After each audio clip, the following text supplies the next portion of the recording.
to get started screen printing. Number one, don't buy equipment. That's what everybody does. They go out and buy equipment and they're in trouble right off the bat. Don't buy equipment. Instead, prepare your business plan. Do you want to print 1 color, 4 color, 6 color? How many colors do you think you want to print? Here are the numbers. If you print 1 color, you should be printing between 100 and 120 shirts per hour. If you go to 4 colors, you got to take time to rotate the screens. So now you're not going to be printing 100 to 120. You're going to be printing probably 45, 50 an hour. And of course, if you do 6 color, it's even fewer per hour. So how much can you get for 1 color shirt? How much can you get for 4 color shirt? You'll get more for 4 color shirt, but put pencil to paper and you're going to find that the additional price doesn't cover the lost production of printing more colors. So you're going to figure out there's more money in 1 color than there is in 4 color and obviously 6 color. Well, if we decide we want to go after 1 color, where is the 1 color business? Contractors like landscapers, people who pave driveways. You can do bumper stickers, hockey pucks, say the local high school, the senior class. They want the names of all the students on the back. That's 1 color. On the front, they want the logo. That's 1 or 2 colors. What about Little League? That's the sponsor's name on the front, 1 color, and it's a number on the back, which you print through a paper stencil, 1 color. There's so many opportunities. The opportunities are endless. So there's plenty of 1 color work if that's what you want to do. But you want to create a business plan. Once you have that business plan, you'll have a better idea of what equipment you need. Okay, so number 1 is the business plan. Is equipment number 2? No. Number 2 is training and technical support. You need training because there are lots of decisions. There are lots of decision points. And if you make the wrong decision, it's going to cost you money. So you need to find a trainer. Who's going to train you? You better check their references and look at their work. Have they ever done this, or are they just talking? So ask to see what they have printed themselves. You want somebody who's qualified. But you're going to need training, and then you're going to need the technical support when there are questions. So line somebody up who can help you. Otherwise, you're going to be learning the expensive way, trial and error. Why go through that?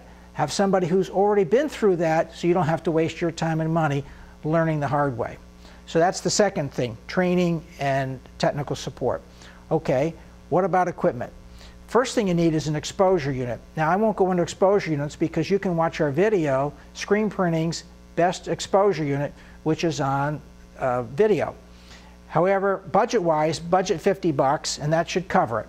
And if you need a drawing how to build one, send me an email at roger@rjennings.com, and I'll send you the drawing, free. Okay, that covers exposure unit. Now, the 4th thing you need is a flash dryer. We've got a video on that as well, which you can watch, Screen Printing Flash Dryers. This is the video, this is the flash dryer that was in that video, and you can learn more about flash dryers. Now, you can use the flash dryer for a flash cure, say 6 or 8 seconds, and you can also use it for a full cure. So that'll get you going as far as curing inks. Now, the next thing you're going to need is a press of some kind. You have a choice. You can go with a table model. Here's a table model. Happens to be a 4 color, happens to have micro. You can get them without micro registration or with. Micro registration adds to the cost. Maybe that's not something you need. And it's this tabletop has 1 print station, and it's shown here with a platen. Well, you can get 32 different attachments. There's a cap attachment, pocket, and there are many others. But you can get the same attachments with a floor model press. So that's not something that separates a floor model from a table model. You can get the same attachments both ways.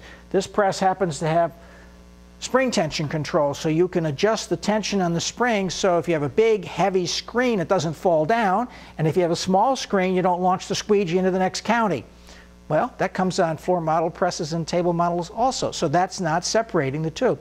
This press has the advantages, costs less than a floor model, takes less space, and that might be important. You might have limited space within which to work.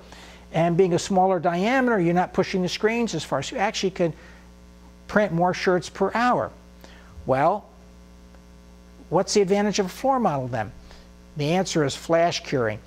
On a floor model, you would load the shirt on the first platen, print the color, say an underbase white on a black shirt, pick the screen up, rotate the platen under, so it's now underneath this flash dryer, flash curing. Meanwhile, you're loading and printing a second shirt. Now you're doing two things at once. You're printing the second shirt, you're flash curing the first shirt. Okay, second shirt's done. I'm going to rotate it underneath the flash dryer, and I'm going to print the third shirt. Meanwhile, the first shirt is out from underneath the flash, cooling off. So I'm doing three things. I'm cooling an ink, I'm flashing it, a shirt, and I'm printing a shirt.